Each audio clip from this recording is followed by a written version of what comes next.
Going to look at Super Bowl 56. So, of course, Super Bowl 56 just occurred yesterday, and I'm pretty excited. So, this is going to be one of those recap videos. We did the same thing last year for Super Bowl 55, and of course, that Super Bowl was nowhere near as entertaining as this past one. So basically what I'm going to do here is I'm just going to kind of look at the two teams entering the game, which we kind of did a couple weeks back, but I'll just kind of mention the key things, and then we'll just go into the game itself. And we're not going to do every single play, we're not going to go play by play, but we're going to go drive by drive here. We'll mention the key moments. So of course it's only fair to have the Rams and the Bengals simming in the background. But anyways, without further ado, so of course, the AFC champions were the Cincinnati Bengals. They had a very strong run to the Super Bowl. They pulled off a couple of big victories, of course, going into, or I guess hosting the Las Vegas Raiders. Who would have thought that the Raiders would have been their biggest opposition in the AFC, at least? Raiders brought them to overtime. Very close game, but the Bengals came out on top, of course, led by Joe Burrow on the offense. And then they go into Tennessee to take on the 1-seed Tennessee Titans, pull off a big victory there. Zach Taylor looked like he was, could be coach of the year for what he did. And then they go into Kansas City the next week. And guess what they do? Just like they had done earlier in the season, although it was in Cincinnati, they knock off the Chiefs in dramatic fashion, going into overtime once more, driving down the field, scoring the game-winning field goal. And at that point, the Bengals are AFC champions for the third time in their history. So it was pretty exciting to be a Bengals fan. I mean, not a lot of people really thought that the Bengals were going to be AFC champions. I mean, I did last week or 2 weeks ago, I looked at my predictions, and I had the Bengals coming in last place in the AFC North. So they proved me wrong. They definitely proved me wrong. Now, on the flip side, we go to the NFC, and the NFC champions were the LA Rams. The Rams, they had a different approach. They had a different strategy to getting into the, to get far. First, they took on their division rival, Arizona Cardinals. Cardinals had been trending in the wrong direction coming into the playoffs. The Rams had been kind of, I'm not going to say flatlining, but they had been kind of up and down the whole year. And at this point, they were kind of starting to go back up. They took care of the Cardinals, no questions asked. So then they did have a couple of other good games that brought them to the Super Bowl. But more importantly for the Rams, I mean, they got very fortunate to not have to play against Green Bay, but had themselves a very strong postseason. So they took on the Buccaneers in the second round. I had to pull up my computer real quick to double check. It wasn't Tampa Bay. That's what I thought it was, and a very good, thrilling, very good game. Rams took an early lead, commanding lead, I should say. And then all of a sudden, the Bucs start to rally. It comes down to the last play, and then Stafford to Cooper Kupp, 1-2, kicks game-winning field goal, heads into the NFC Championship game where they took on their division rival San Francisco 49ers, beat them in a thriller. So that's how they got to the Super Bowl. So all things considered, I mean, the Super Bowl was always going to be a good one. You had essentially two teams that kind of bought their defenses and grew their offenses to an extent. Now, you look at the quarterback rooms, you had Stafford v. Burrow. Of course, Burrow, first overall pick a couple years ago, 2020, by the Bengals. So, homegrown versus Stafford, who was, of course, traded for this past offseason by the Rams. You go to the running back rooms, I mean, pretty similar, all things considered. Of course, you give the edge to the Bengals. Joe Mixon's better than the trio that the Rams were throwing out there. Very Patriot-esque. The receiving rooms were all homegrown, excluding Odell Beckham Jr., so there was always going to be questions between how everything would go with those two teams, with the receiving cores. Tight ends of note, I should mention that Tyler Higbee for the Rams was unable to play, which thrust the backup into the starting role and the third string into the second role. So that was important for the Rams. Azuma for the Bengals was able to play, so that was a positive for them. Offensive lines, I mean, their offensive lines. Neither team had great offensive lines, so there's that. Defensive lines, Rams slaughter the Bengals, but, I mean, linebacking cores, Bengals had a slight edge, but not the biggest. Secondary, I mean, there were some big names on the Rams side, but the Bengals side had been playing at top-tier level recently, notably Eli Apple, of course. So, all things considered, we go to the Super Bowl, Bengals win the coin toss, and we all saw the stat there where the teams that won the coin toss, the most recent, I think the past 7 times, went on to lose the Super Bowl. So, of course, everyone's superstitious. It's like, oh my gosh, that means the Rams are going to win, the Bengals are going to lose. How did that work out? So, of course, as you do when you win the coin toss, you elect to defer, and they deferred. So, Rams got the ball, and things didn't start off the best for them. They try to run down the gut. They get 4 yards, which is decent. And then they pick up a first down on the next play with Akers. And then the offense starts to stutter a little bit. And Stafford gets sacked for the first time. Trey Hendrickson got to him. And then they try to run another time, fail, so they have to punt. So nothing comes of the Rams' first drive. Bengals get the ball, and they pretty much try a similar approach. So they try a quick pass. They pick up a decent amount of yards there on what could have been a lot more because it wasn't the best punt in the world by Johnny Hecker. But what ends up happening is the Rams, or the Bengals at this point for their second drive, while they got a decent gain for the first down, they go 2-3. So they go 3 and out. Very unfortunate for them. That gives the Rams the ball, and they do the exact same thing. So they try to run, still struggle to get anything going. Stafford actually runs for 7 yards, which was something. I remember that play. It's kind of like Stafford's running the ball. That's something.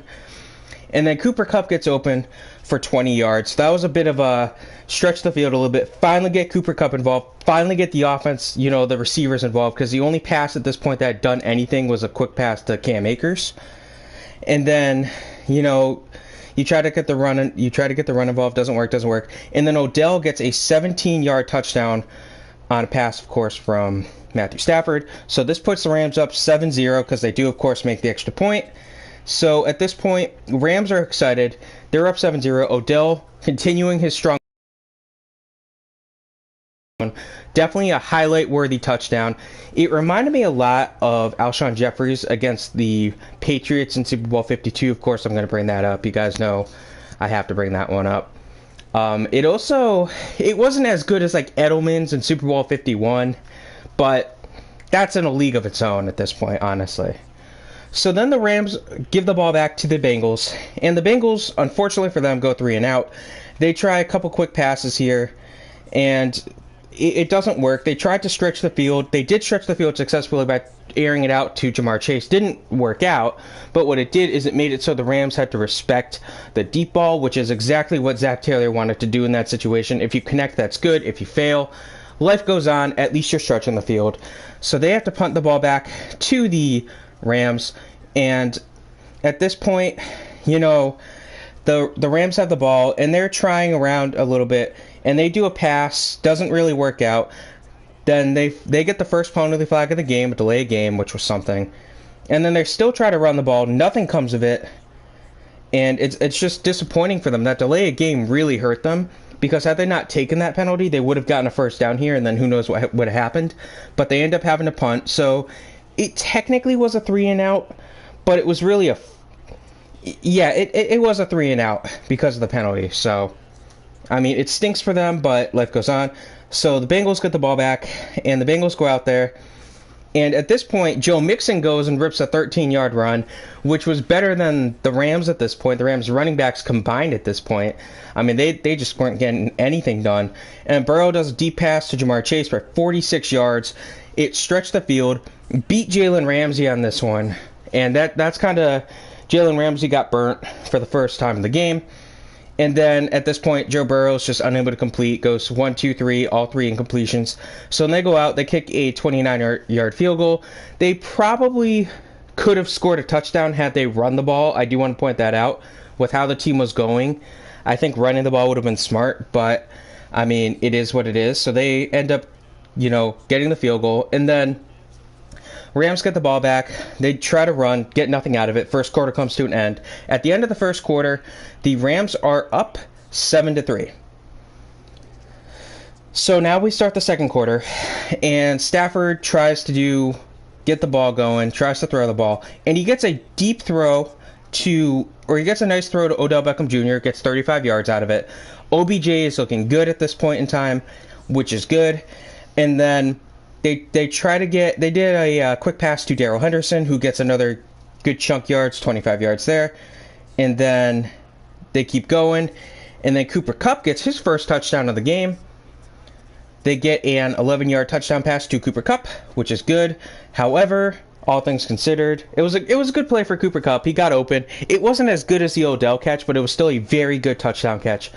And then what ends up happening is they go for the extra point, and Johnny Hekker, who at this point is not having the best game, he ends up kind of muffing the kick, and then they almost actually end up turning the ball over, and the Bengals, if they would have been able to convert a second lateral, they could have possibly taken the ball back to the house, but they didn't work out. It wasn't the best play for them.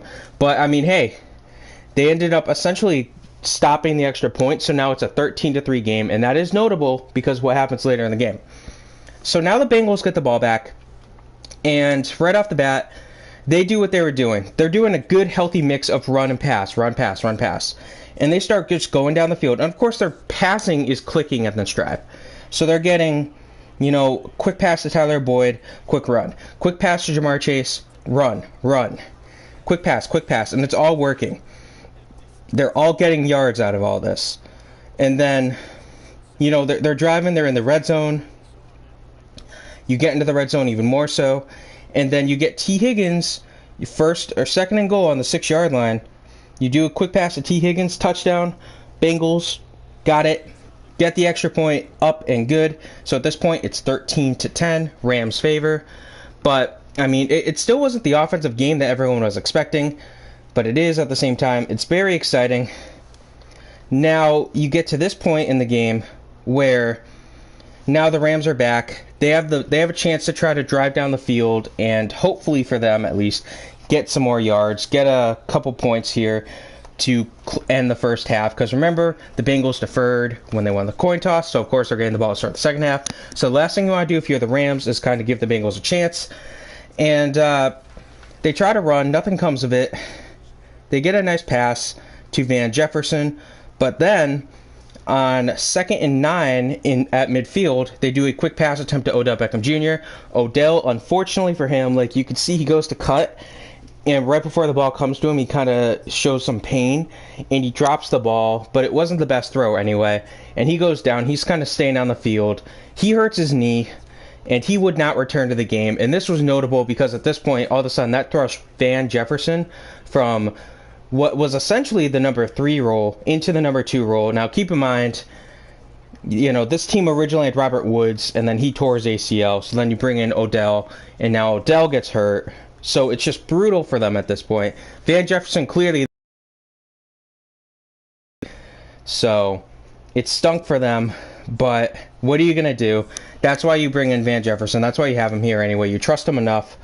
So Odell's done, and it really stunk, but Rams just keep trying. They get another penalty of a false start, and then they have a 3rd and 14 here at Cincinnati's 43.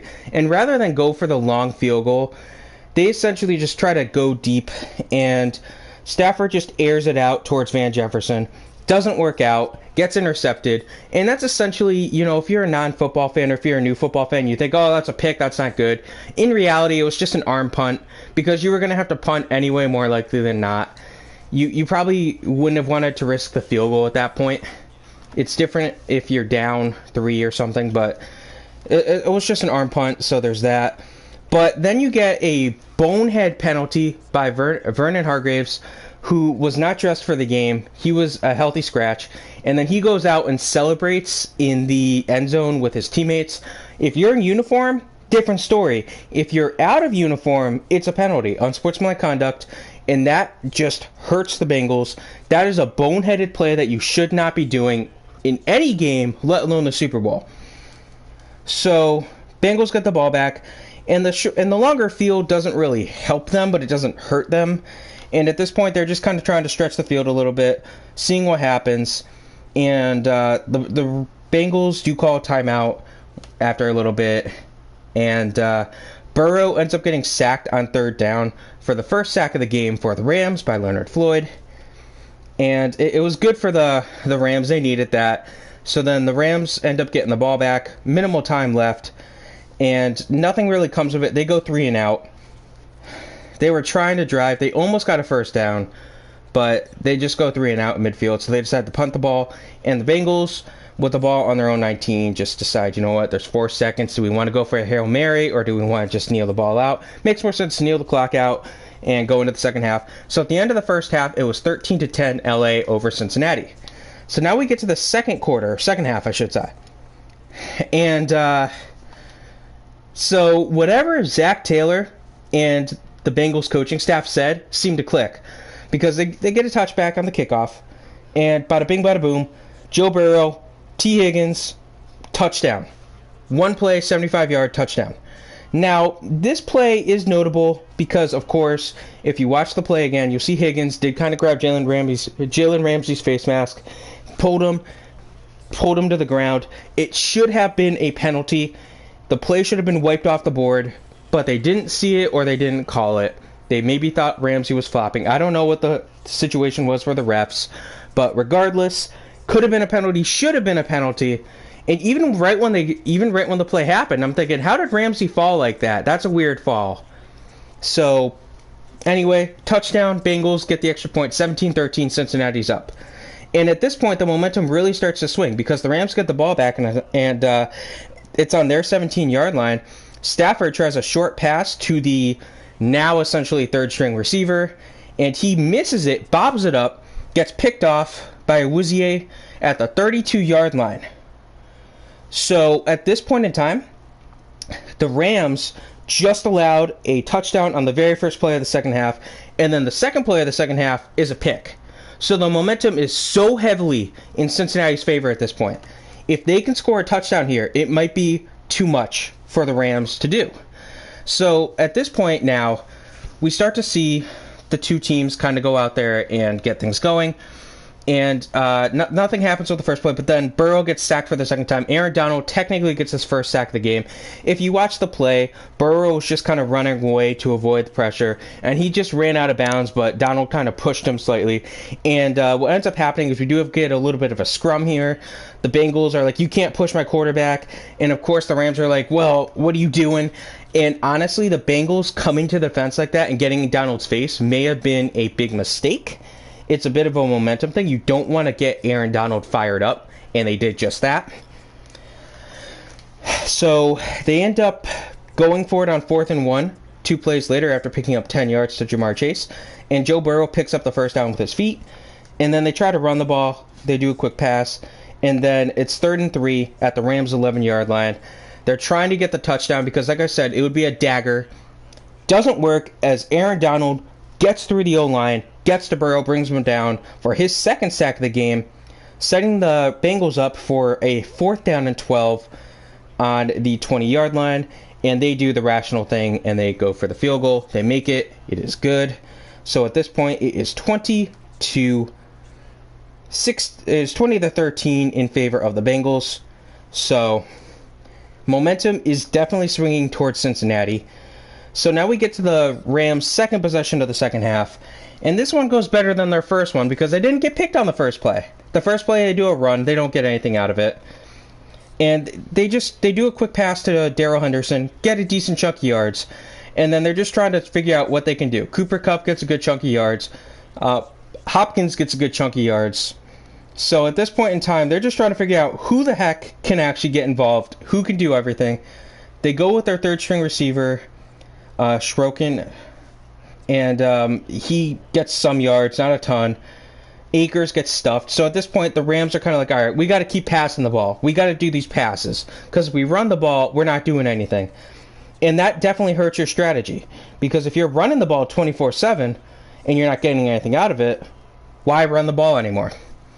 So they try to get a touchdown attempt here with Cooper Kupp on the Bengals 23-yard line. Nothing comes of it, incomplete. So Matt Gay goes out, kicks a field goal, and at this point it is 20-16. Cincinnati's still up. Bengals go out there, and they just get stopped. Burrow gets sacked for the fourth time this game.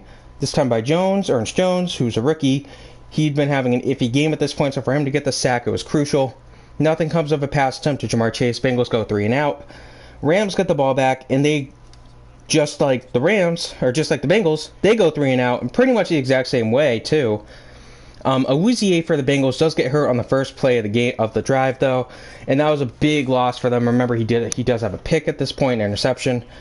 And then on the third play, 3rd and 7, Stafford gets sacked by DJ Reader.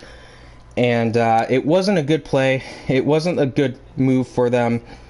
It definitely hurts because you don't necessarily want that. And I believe this was the sack where Stafford got up and was kind of limping. So it is notable at this point. Hecker goes out, still doesn't have the best punt in the world. Bengals get the ball back, and they return the favor by going 3 and out. This time, though, Ishan Robinson gets to Burrow, loss of 2 yards on the sack. Von Miller gets to Burrow, loss of 10 yards on a sack. So Burrow's getting sacked left and right. And then they do a quick pass to Mike Thomas for 17 yards, almost get the first down back. It was super close. So they got a lot of breathing room for their punter because they would have been in a bad situation at their own 4-yard line. Huber goes out, and he has a bad punt, only getting 32 yards on it. So now Rams get the ball back, and the offenses are sputtering. The defenses are coming to life. And at this point, it's concerning for the Rams because, remember, Stafford's still somewhat limping around. And the first play of this drive turns into nothing. They get 5 yards on it. Third quarter comes to an end here, so it is 20-16. Bengals are up. Now to start the fourth quarter, the Rams drive here continues to sputter. 2, 3, done, 3 and out, all things considered. Hecker punts, still not the best punt in the world, although this one was inside the 20, so we'll give him that. Bengals go out there, and once more stutter. They don't do anything. Burrow gets sacked once more, this time by Von Miller, and then Burrow ends up getting hurt on this play. And then one player on the Bengals O-line gets a penalty for unnecessary roughness, which of course isn't good. It's another unnecessary roughness penalty that you shouldn't have taken if you're the Bengals. And they have to punt the ball anyway, so they go and punt it. Rams get it, and the Rams do the exact same thing. They get beat pretty bad. Another 3 and out for the Rams. And at this point, it's concerning because for whatever reason, Cooper Kupp's getting covered really good. And this is where the loss of Odell really is starting to show. Because if they had Odell, he'd be able to command more coverage. But they don't have Odell. They don't have Tyler Higbee. So they don't have Robert Woods, I should also say. So they're without arguably 3 of their best 4 receivers on the team. And keep in mind, I'm sure Odell wouldn't have joined the team if Robert Woods was healthy, but who cares? We're not here to discuss that. So it's concerning. It's concerning. Bengals get the ball back, and they try to drive. They did at least pick up a first down on this drive, but nothing really comes of it. Ernest Jones gets hurt on this drive, and the Bengals, despite their 1 first down, don't get anything else. So they punt the ball to the Rams, and this drive is like the drive for the Rams. They go out there, quick pass, 9 yards, incomplete. Don't do much of anything. They go for it on 4th and 1. And this was the riskiest play of the game. It's 4th and 1 at your own 30. You go for it. You do one of those little passes, quick pass, Cooper Kupp, it's a run I should say, picks up 7 yards. And this is the type of play that if it fails, this is the play everyone's going to look back at and say, well, that's how you lost the game. But it succeeds. They get the first down, and then they try a couple other quick passes. Doesn't work. Cooper Kupp for 8. Cooper Kupp is starting to really kind of show himself here. Quick pass to Hopkins, first down. Quick pass to Akers. Quick pass to Cooper Kupp for 22. Pass to Cooper Kupp for 8. And now here you are. You're at Cincinnati's 24-yard line. Cincinnati's 16-yard line, sorry. And then you finally get something out of your running backs. Cam Akers rushes up the gut for 8 yards. So first and goal at the Bengals' 8-yard line. 2-minute warning is called. So it's exciting. It's kind of, this is the drive This has the potential to be the drive for the Rams, or this will be the drive where the Bengals make their big defensive stop and go on to win their first ever Super Bowl in franchise history.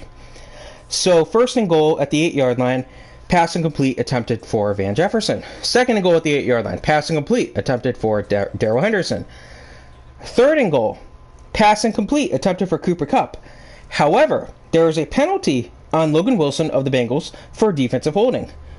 Now, this was essentially, enforced half the distance to the goal line, automatic first down. So, this penalty is controversial. A lot of people are like, it's very ticky-tacky. I mean, it's one of those penalties where I don't disagree. I don't think it was I don't know. I'm happy I wasn't there. There was some grabbing. There was some tugging. There was definitely something there. And the way they'd been playing the whole game, they kind of let him go. But I feel like at that point in the game, you kind of have to call the penalty, because if you don't, LA is going to start to flip out. So it was to me, it was the right call, but I completely understand everyone who's saying that was the wrong call. That was a bad call. You shouldn't have done that. That was a boneheaded place. That was a bad choice. So now the Rams get the ball, first and goal at the 4-yard line, and they go out, and they get a touchdown to Cooper Kupp. However, there's 2 penalties. You get offensive holding, and then you get an unnecessary roughness on the Bengals. So offsetting penalties cancel out the touchdown. So it's automatic first and goal again at the 4. Stafford tries another quick pass to Cooper Kupp. Guess what? Defensive pass interference, as Eli Apple is literally doing whatever he can to stop Cooper Kupp. So first and goal at the 1-yard line, and Stafford tries QB sneak, doesn't work out. So then Bengals call their first timeout, which is the right thing to me, the Rams were making the right choice. Do a run like that. If it scores, cool. If it doesn't, you make the Bengals use a timeout. So all of a sudden, second and goal at the 1-yard line, and Cooper Kupp gets a 1-yard touchdown pass. Another great touchdown catch for Cooper Kupp. Rams go out, kick the extra point. It's up and good. Rams are up 23-20. So now the Bengals get the ball back, and it's a touchback, so it's first and goal at their 25, or first and 10 at the 25 for them. They go out, quick pass to Jamar Chase for 17 yards. And then they get another quick pass to Tyler Boyd for 9 yards. So at this point, it's looking like the Bengals might actually be able to drive down the field and get a drive of their own. So you're holding your breath if you're a Rams fan. You're quietly optimistic if you're a Bengals fan. But you guys need to go drive down the field. So second and 1 at midfield, essentially, you're at the 49-yard line. The Rams' 49-yard line. Try a deep pass to Jamar Chase, incomplete. Third and 1, you try to run with Perrine, and he does not get anything. Aaron Donald breaks through the line. Gaines breaks through the line. They wrap him up, bring him down. No game. Bengals call a timeout. 43 seconds left. 4th and 1 at the Rams' 49-yard line. You're too far out for a kicker, realistically speaking. I mean, you're not going to make that long of a field goal. It's not going to happen.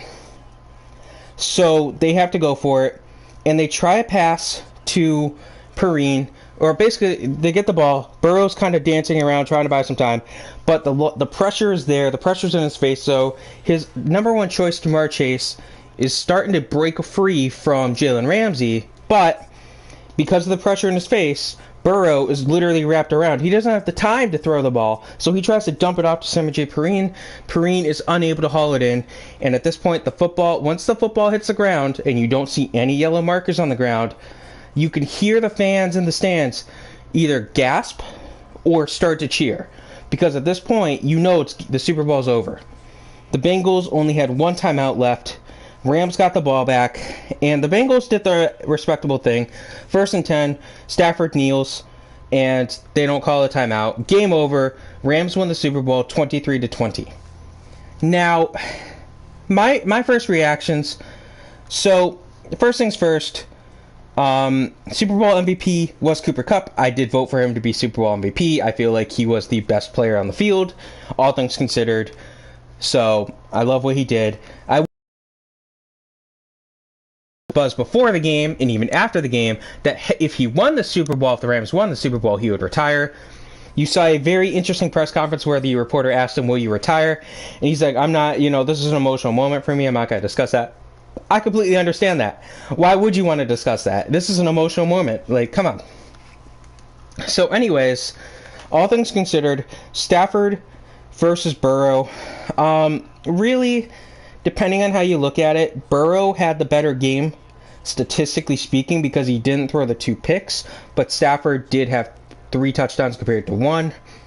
So, I mean, yards-wise, Stafford wins, but he also threw the ball 7 more times, had 4 more completions. So, now Stafford took 2 sacks, Burrow took 7 sacks. That's a game changer right there. The running games, it's not even close. I mean, the Rams ran the ball 23 times, only got 43 yards out of it, so they had a 1.9 yards per carry. You cannot do that. Bengals, 20 carries for 79 yards, so they averaged 4 yards a carry. Now, part of it was just Joe Mixon playing well. A receiving game, I mean, T. Higgins also had a very strong game, 4 receptions for 100 yards and a pair of touchdowns. Interesting. Oh, right. He got one from Joe Mixon. My bad. So, Higgins had a good game. Boyd did have an uncharacteristic drop at one point in the game, which was surprising. He hadn't had a drop all season. On the flip side, for the Rams, Cooper Kupp, Super Bowl MVP, had 8 catches for 92 yards and a pair of touchdowns. Can't forget his 1 run that he had, which for 7 yards was for a first down. So, they kind of had a lot all over the place. No one fumbled the ball. And then you look at the sacks. I mean, Von Miller, Aaron Donald, the 2 defensive guys who you were expecting to get pass rush if you were a Rams fan, each got a pair of sacks. And then Leonard Floyd, Ashawn Robinson, Ernest Jones, and Leonard Floyd I mentioned. Oh, that was it. That's right. They only had 7. Those were the 3 guys who got sacks. So, pretty exciting for the Rams. They had 7 total sacks. On the flip side for the Bengals, they had DJ Reader and Trey Hendrickson each get a sack. So, not the best, not the worst. Now, of course, Awuzie, Jesse Bates each got interceptions for the Bengals. So, it was an exciting game, all things considered. I mean, I was excited about it. And if I had to go out and, give you my opinion on how the game was, it was one of the better Super Bowls. I mean, especially considering last year's lackluster Super Bowl. It wasn't the best Super Bowl. It was a bit of a blowout. Of Super Bowls I've watched, so keep in mind I'm talking since 2002 on, although I don't remember watching the 2002 Super Bowl. I do remember watching, first one I remember watching would have been the Patriots and Panthers, but this Super Bowl is one of the best ones I've seen. It was back and forth until the end. You got Aaron Donald. He got himself a ring. So that was good. On the flip side, the Bengals did much better than expected. But full disclosure, Super Bowl 52 is always going to be my favorite Super Bowl. Eagles' first ever Super Bowl win. So excluding Super Bowl 52, because that's cheating, obviously. I'm always going to have a bias, and I will openly admit that there's a bias. I would have to say this was definitely a top 3 Super Bowl that I've seen.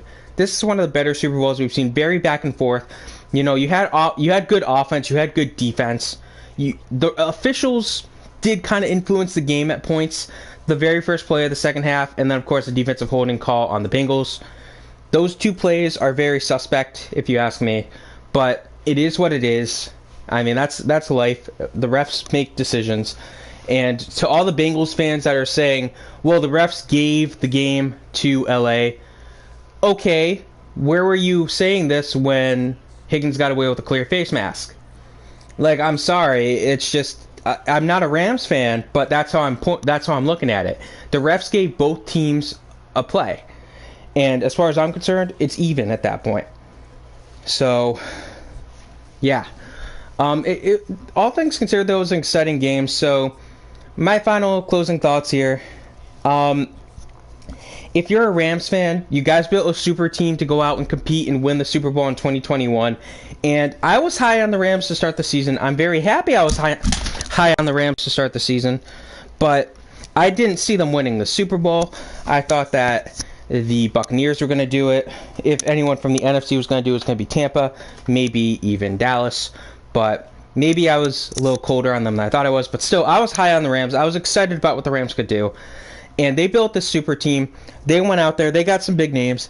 They brought in Odell, of course. They brought in Jalen Ramsey. They brought in Matthew Stafford. They have Cooper Kupp. So they had themselves a strong team that they were ready to compete with. They had built the super team. They wanted to win it all. They did just that. On the flip side, if you are a Bengals fan, you know, Trey Hendrickson, when you signed him, you got a lot of heat for it. People were like, that's way too much money to spend on Hendrickson. He didn't earn that contract when he was in New Orleans. I think he earned the contract so far. On the flip side, too, Joe Burrow led a great turnaround. Of course, this team had the first overall pick in 2020 for a reason. They sucked in 2019. Now, last year, they went 4-11-1. So, shout out to you guys for tying with the Eagles that year. So, yeah, that was always exciting. But, you know, you got the 5th pick, and you went out and you got Jamar Chase, and I criticized them for that. I said you should have gone Penei Sewell. I still stand by that to an extent because Penei Sewell, I mean, you saw the Bengals. They took 7 sacks this game, and Burrow was constantly under pressure in the second half. So, yeah, I'll still stand by that, but Jamar Chase is a great receiver for the team, and he definitely has the potential to kind of go out there. I will say Jamar Chase has proven to be a very good pickup for the team, but I still think they should have gone Penei Sewell. Regardless, great season for the Bengals. Nobody really saw them going this far, so making it to the playoffs was a big plus for you. I mean, Philly did the same thing. I wasn't expecting either team to make the playoffs this year. The fact that the Bengals not only made the playoffs, but went out and pushed and pushed and pushed and got to the Super Bowl and played the Super Bowl until the very end tells me that this team is ready to go. Joe Burrow is the quarterback of the future, obviously. Joe Burrow will probably be the first quarterback to bring Cincinnati a Super Bowl.